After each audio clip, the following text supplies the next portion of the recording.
Ang laki na ng stand. Oh my God. Ew.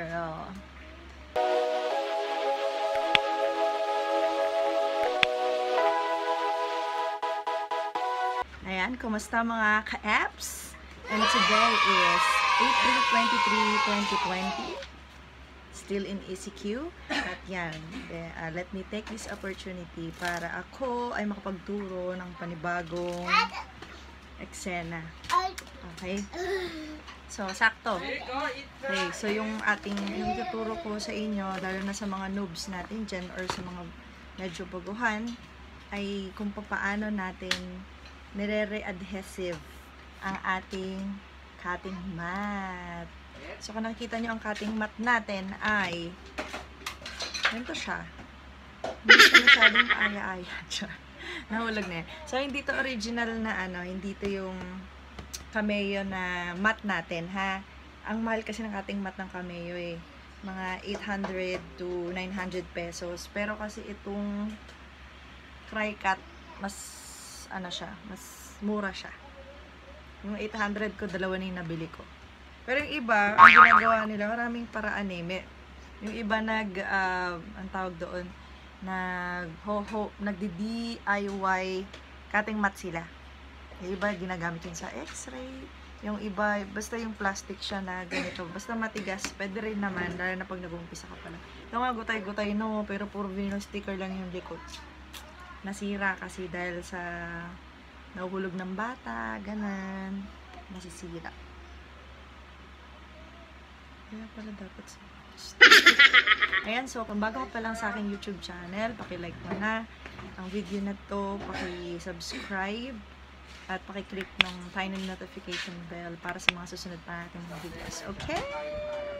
So, to start with, discuss muna natin, para saan ba ginagamit or para saan ang adhesive ng ating cutting mat? Bakit kailangang madikit siya? Diba? Bakit kailangan, ito kasi sakto, hindi na siya masyadong madikit. Okay, nagkakat kasi ako ngayon, so naisip ko, sabi ko, videoan ko na lang kaya. Ayan, so bakit? Anong kahalagahan? Ano ang importance na? Okay, pero bago yan, gusto ko po munang magpasalamat sa ating isang ka-apps na nag-comment po doon sa isa kong video, si Love Paparoli. Ayan, Paps, salamat. Nung napanood niyo yung isa kong video na yung, ano ba yung pamagat ng video? Yung about sa how to make window stickers from home using Cameo 3, yung mga basics. Napansin niya siguro yung cutting mat ko na hindi na siya madikit. Tapos naglalagay ako ng mga tape dun sa gilid. Actually, 1 taon ko ginagawa na yun talaga. Kasi hindi ko pa masyadong alam. Tsaka iniisip ko kasi nung bago pa lang yung cutting mat ko, ang hirap.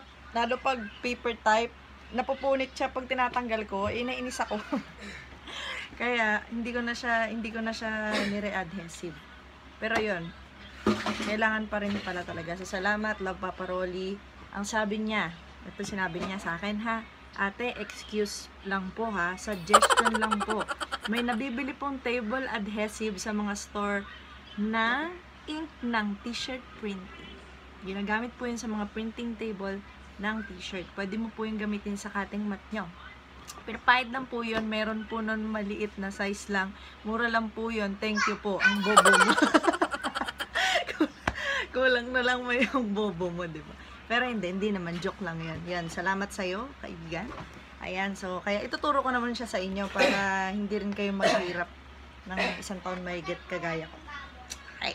So, para sa mga materials natin, ba yan, dumaan? Para sa mga materials natin, okay, syempre, unahin natin. First material, ting! First material is your cutting mat. Okay, kung ganito pa lang naman siya, karome. O, kasi mga libag-libag lang naman natin na dikit dyan. So, kung masyado kang maselan, pwedeng linisin mo na siya agad-agad. But, if makakatiis ka naman na ganyan siya, actually, hindi pa ito yung pinaka marumi at gusgusin na cutting mat. Hey. So, pagtsatsagaan ko pa siya. Since wala na siyang dikit talaga masyado, konti na lang. Okay, konti na yung dikit niya. Ay, yan, i-re-adhesive na lang.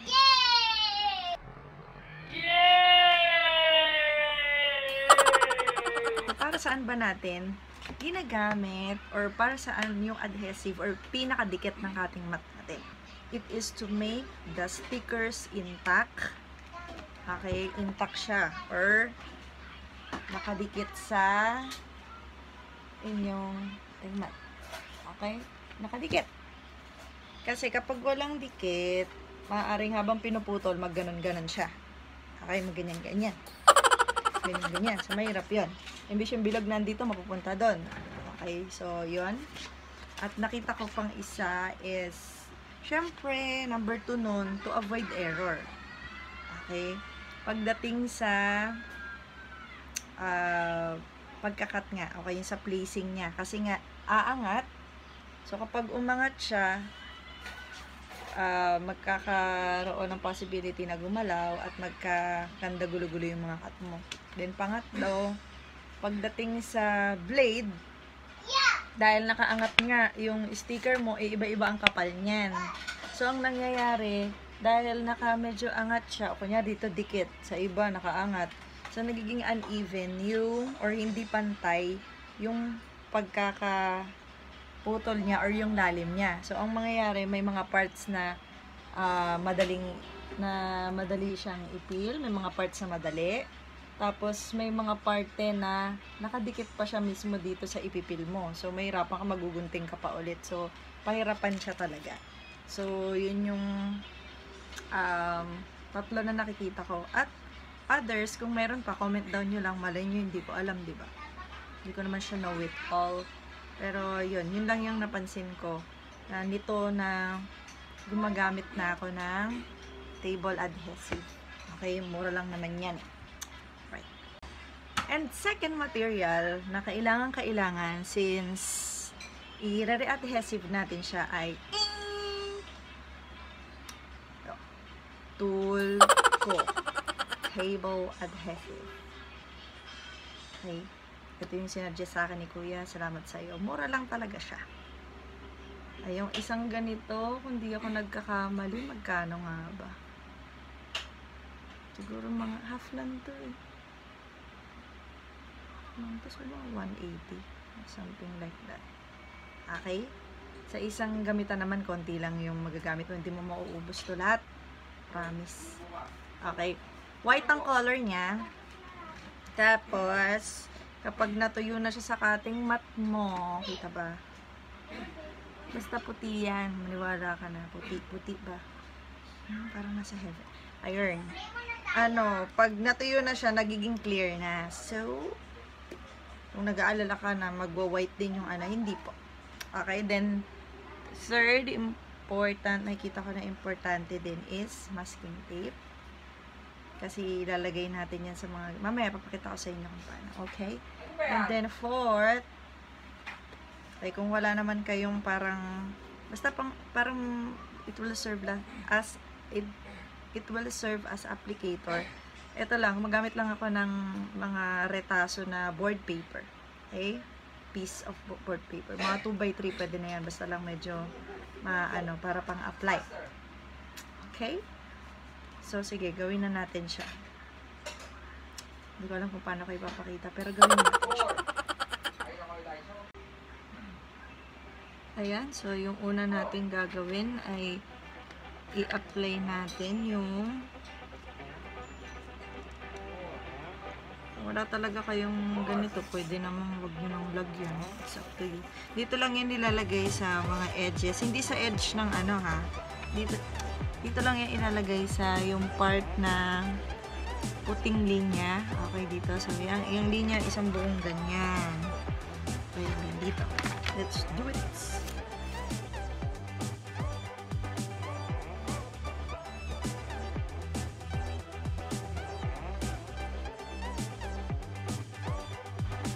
Ayun. So, ayos na. Gets you by. Gets na. Ganar. So, ang gagawin naman natin ngayon is kunin na natin ang ating tulko, baby. Tulko. Yan. Tapos, parang tayo ng konti. Kasi konti lang naman. Since ginagamit, dalawa kasi ang cutting mat ko. Yung isa ko pang vinyl. Mas matindi, mas marami ang nilalagay ko doon na tulko. Okay, kasi mas kailangan madikit yun. Mas makapal kasi siya. Sa mga paper type kasi, hindi pwedeng ganun karami ilalagay. Matas kunin nyo na tong applicator nyo or yung retaso nyo ng board paper. Maganda sana flat yung place, di ba? Kaya lang, alam nyo na, masikip kasi dito, masikip. Ayan, so, ayun. So, lagay, ganun. Ayan. Sa'yo naman yun kung paano siya i-apply. Ikaw na ang bahala. So, manipis lang talaga. Ilalagay ko dito. Pang photo stickers at ordinary stickers lang ito. Okay, so mas manipis. Suggestion ko lang yun sa inyo. Okay, pero pag mga pang vinyl, okay lang kahit medyo kapalan nyo ng kaunti. Alrighty. Siya, ganun. White siya, diba? Makiklear naman yan. Huwag kayong mag-alala. Pagdating ng panahon. Baka ikaw. Bali, ito lang yung vlog ko na wala akong kasamang mga bata. Nandun sila sa labas. Bye, Eps! Ayan, hindi ko alam kung enough na ba ito. Sige, mag-eat ka na dyan, babe. Okay.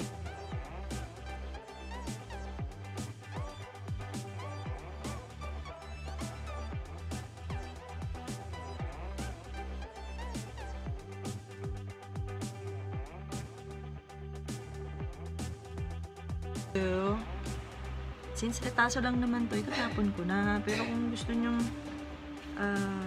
may available naman kayong matibay-tibay dyan na plastic na makapal, pwede, nasa sa inyo naman yun. Okay, pero since ito, okay lang, hindi naman siya masyado. Ay, naku, ubo ng ubo. Ayan, so itatabi ko na yung tool ko bago pa ako matool ko.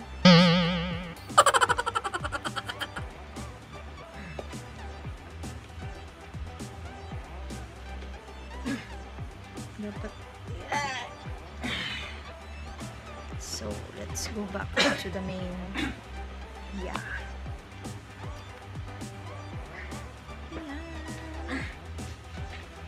So, ito na siya.